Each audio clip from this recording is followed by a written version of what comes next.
you're seeing a patient, they clearly have a variety of risk factors. Nizar's talked about how it's a very heterogeneous disease. We actually have an abstract at ASCO GU this meeting that talks about even the heterogeneity of intermediate prognosis patients. So there's the MSKCC criteria, there's the Vancouver Heng data. How do you use that, Brian, integrating into your practice when you see this new patient that's sitting in front of you? Yeah, I mean, we think about it. Obviously, we collect all those data points, in part because we contribute to Danny's database. We want to collect the appropriate data. I guess we think about it, but I wouldn't say that I necessarily calculate a prognostic score and make a treatment decision based on it, because I don't think we still know that there's a different treatment for good risk and a different treatment for intermediate.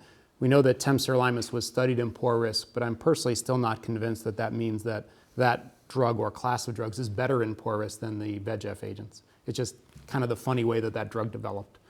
So do you think that for the practicing oncologist, it would be important for them to have a sense of the risk?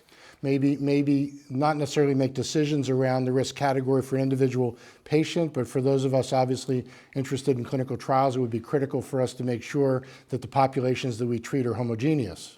I think it's important for patient counseling for sure. Right. Every patient wants to know what's going to happen, and what am I in for here? And obviously we don't yet have a predictive biomarker to predict response to therapy, but we can give them some idea of the natural history of the disease. And to me, that's probably the most useful. Nizar, how do you approach this at MD Anderson? Just to follow up on what Brian just said, I agree. I think we have been using temsirolimus in poor risk based on that phase 3 trial, but that doesn't mean that the TKIs are going to be less effective. That's where I think there is a need to look at this prospectively, and we have a trial at MD Anderson that we hope we will have it as a multi-center trial. But it's a randomized phase 2 trial of pazopanib, which shows pazopanib as a TKI, and we're comparing it to temsirolimus as the standard of care. It's a 90-patient phase 2 trial with the primary endpoint progression-free survival in the first line, and there is a crossover at disease progression.